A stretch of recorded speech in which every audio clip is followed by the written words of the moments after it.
मित्रांनो, सावळ्याची जणू सावली या मालिकेच्या उद्याच्या भागामध्ये आपल्याला पाहायला मिळणार आहे अखेर भैरवी आणि तो जो पुजारी असतो त्यांचं जे सत्य आहे ते समोर आलं आहे. खरं तर या गोष्टी अगोदरच समोर यायला हव्या होत्या, परंतु जगन्नाथजी आणि सावली यांना कोणताही पुरावा मिळालेला नसतो आणि त्यामुळे सर्व अडचण ही निर्माण झालेली असते. मित्रांनो, व्हिडिओ शेवटपर्यंत पहा आणि चॅनलवर नवीन असाल तर चॅनलला सबस्क्राईब करायचं मात्र विसरू नका. तुमचं एक सबस्क्राईब हे माझ्यासाठी लाख मोलाचं आहे. त्यामुळे मित्रांनो, चॅनलला नक्की सबस्क्राईब करा. आपल्याला झी मराठी या चॅनलवरचे लेटेस्ट प्रोमो तसेच लेटेस्ट ट्विस्ट आपल्याला पाहायला मिळणार आहेत.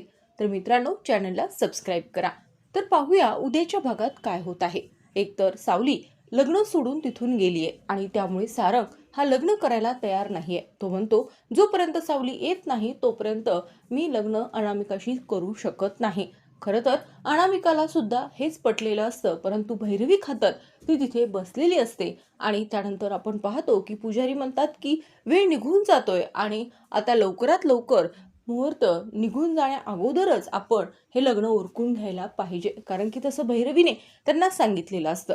परंतु इकडे आपण पाहतो की सावलीला जगन्नाथजींचा फोन आल्यामुळे आपण पाहतो की सावली लगेच तिथून निघते आणि त्यानंतर ती जगन्नाथजींना म्हणत असते की लग्न सोडून मी कशी येणार. परंतु जगन्नाथजी म्हणतात की असं नाहीये सावली, जर तू लग्न सोडून आली नाही तर खूप मोठा अनर्थ होईल, तुला अनर्थ टाळता येणार नाही. आणि तेव्हा सावलीच्या लक्षात येतं आणि ती विचारते, म्हणजे आपल्याला पुरावा मिळाला का. तेव्हा जगन्नाथजी म्हणतात, हो पुरावा तर मिळालाच, परंतु तुला लवकरात लवकर यावं लागणार आहे आणि जोपर्यंत तू येत नाहीयेस तोपर्यंत सारंगला लग्नासाठी उभं राहायचं नाहीये असं तू सांगायचं आहेस. आणि त्यानंतर सावली सारंगला समजावून सांगते. मित्रांनो, आता मात्र आपण पाहतो की सावली तिथून जाते, परंतु भैरवीला मात्र शंका सतत येत असते की ही सावली आता हिच्यावर माझा विश्वास नाहीच आहे, ही नक्कीच काहीतरी करत राहणार, काहीतरी मोठा अनर्थ घडणार, कारण की ही अशी लग्नातून निघून गेली आहे म्हणजे नक्कीच ती काहीतरी प्लॅन करत असेल.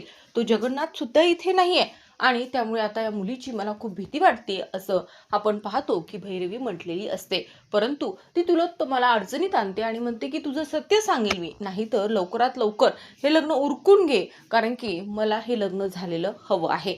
परंतु तिलोत्तमालाही समजत नसतं की हा भैरवी का खेळ खेळतीये. तिलोत्तमा खरं तर त्या सगळ्यांमध्ये अडकलेली असते.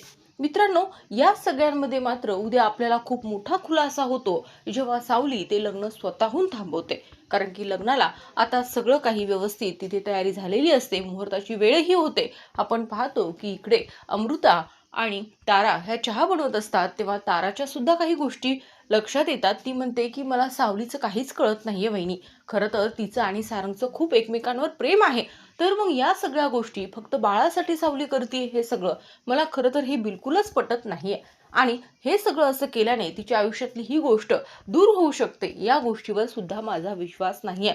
परंतु ताराची मात्र आपण पाहतो समजूत अमृता काढते. ती म्हणते, तसं नाहीये तारा, तू या गोष्टीचा विचार करत नाहीयेस म्हणून तुला असं वाटतं, तुला आणखीन वेळ आहे, तू बाळासाठी वेळ घेतीयस. परंतु सावलीला वाटत होतं की तिला बाळ व्हावं आणि यासाठी ती हे करतीये, तर यामध्ये काही चूक म्हणता येत नाही आणि यावरून तिचं आणि सारंगचं जे प्रेम आहे ते थोडी कमी होणार आहे. परंतु त्यानंतर तारा म्हणते की मला तर त्या अनामिकाचा संशय येतोय, कारण की ती या सगळ्यातून पुन्हा मागे हटेल का हेच मला कळत नाहीये. असं आपण पाहतो की तारा अमृताशी बोलत असते.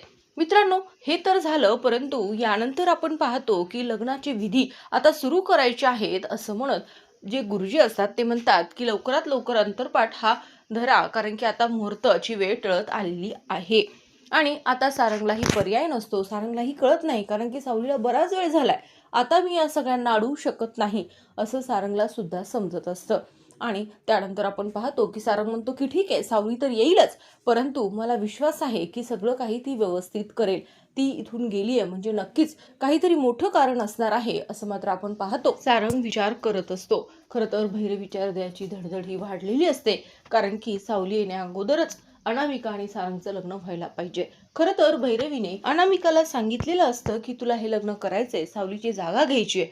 खरं तर अनामिकाला या गोष्टी पटलेल्या नसतात.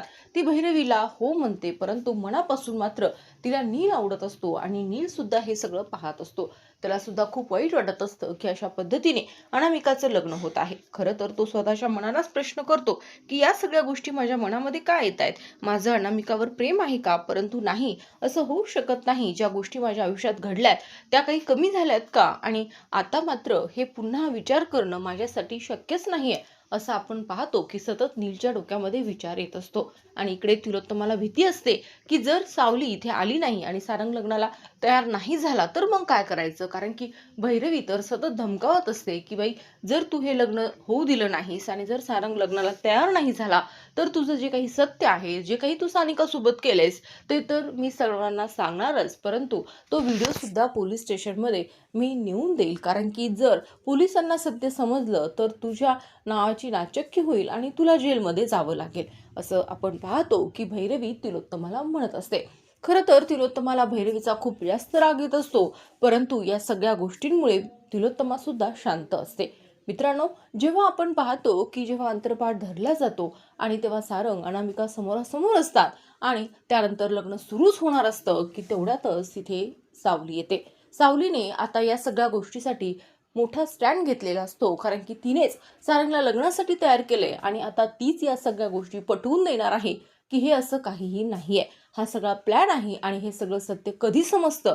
तर मित्रांनो, आपण पाहतो की यासाठी सावलीकडे पुरावे असतात, जे की जगन्नाथ आणि सावली या दोघांनीही मिळून ते पुरावे आणण्याचा प्रयत्न केलेला असतो आणि ते पुरावे घेऊन ते तिथे लग्नात येतात. जेव्हा लग्न सुरूच होणार तेवढ्यातच सावलीची तिथे एंट्री होते आणि सावली ते लग्न थांबवते. मित्रांनो, आता मात्र भैरवीला चांगलाच घाम फुटणार आहे, कारण की भैरवी समोर सावलीने आणलेले पुरावे तर समोर येणारच, परंतु आता भैरवी त्या घरामध्ये राहू शकणार नाहीये.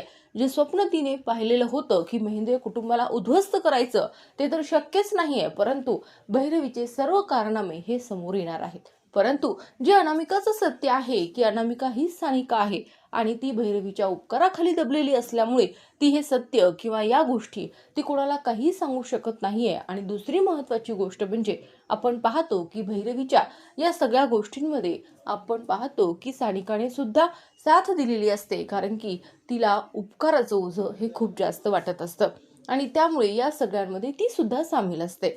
परंतु भैरवी आता गेम पलटवणार का? कारण की जे पुरावे आपण पाहतो सावली घेऊन आलेली असते.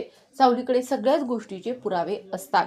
खरं तर हॉस्पिटलमध्ये काय झालं आणि त्याचबरोबर आपण पाहतो की हॉस्पिटलमधल्या गोष्टी आणि त्यानंतर आता जे काही भैरवी करतीये, कारण की तिलोत्तमा सोबत काय घडलं हे सगळं काही तिने सावलीने जगन्नाथजींना सांगितलेलं असतं आणि यामुळे आपण पाहतो की भैरवी अडचणीत येते आणि यामध्ये जे गुरुजी असतात, ज्यांना खूप मोठं स्थान असतं, त्यांचं सुद्धा त्या गुरुजींचं सुद्धा सत्य समोर येतं आणि ही जगन्नाथसाठी खूप मोठी धक्कादायक गोष्ट असते, कारण की जगन्नाथसाठी सुद्धा खूप जास्त आपण पाहतो खूप आदरणीय असतात आणि त्यामुळे जगन्नाथला सुद्धा हा खूप मोठा धक्का असतो.